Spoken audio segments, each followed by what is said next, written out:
high school students seeking to do research with a mentor?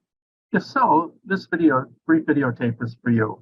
This is Professor Harold Takooshian at Fordham University in New York City with some good news for you.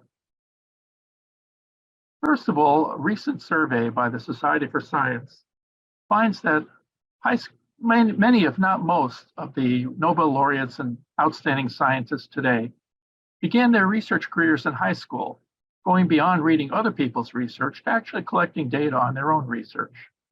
And of course, this is a good thing.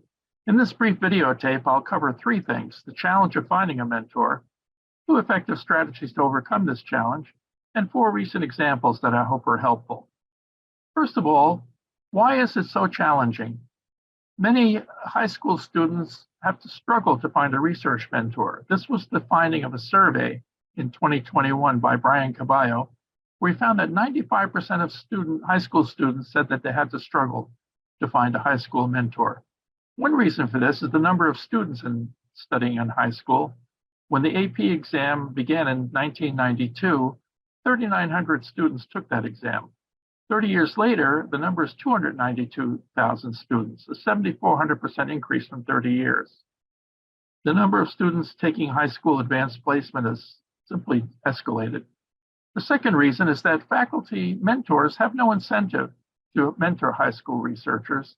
In fact, many universities discourage it by saying that professors should focus on their own research or mentoring the research of their own tuition-paying students.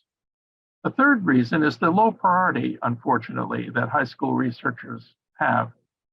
There are currently 10 organizations that promote outstanding student research, and yet only Psi Alpha is involved in helping research in high school to find a mentor. 2 effective strategies to overcome this challenge. One is by deciding what kind of research you're doing. I've written on this for many years, student versus faculty-based research. In student-based research, the student is looking for someone to help them study a specific idea that they have in mind. Whereas faculty-based research, the student wants experience, and they contact a faculty member with flexibility. What can I do to help with doing important research? So the faculty-based research is more flexible and is much easier to pursue.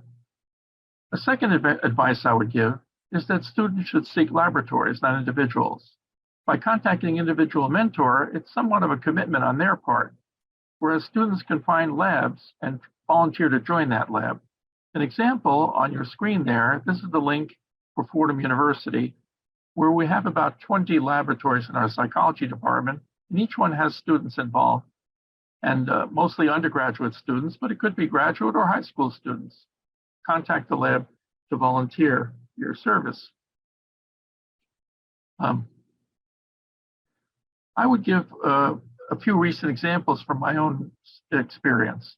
I began Fordham Institute back in 1997 to encourage student research, and in part because of my gratitude to my own mentors in the 1970s, who were national figures who had time to mentor students, and I feel so grateful to them.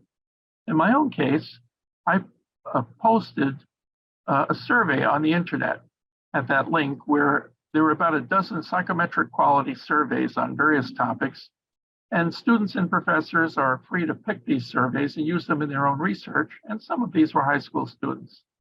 In recent years, I cite 4 examples. One is Claire Weiss at Cold Spring Harbor High School, a gifted student who did research on how people feel about animals, why some people are very sympathetic to animals and others are not.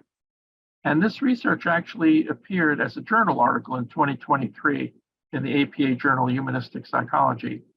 A second example, Adya Bahata at Northview High School in Georgia. She was able to team with an honors student at Fordham, Han U, and they did a survey of how Indian women feel about feminism, a cross-national survey that she presented at the International Council of Psychologists in 2020.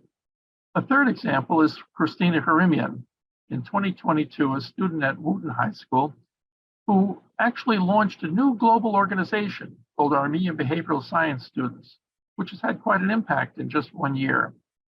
And finally, last but not least, Brian Caballo, who in 2021 did the survey on why students have a difficulty finding a mentor. And his research became the basis for this series of presentations so many years later, 2023, on how students can find a mentor. In conclusion, my advice is that the future is yours if you can find a mentor for your research and proceed with this. I wish you good luck in your career. Thank you.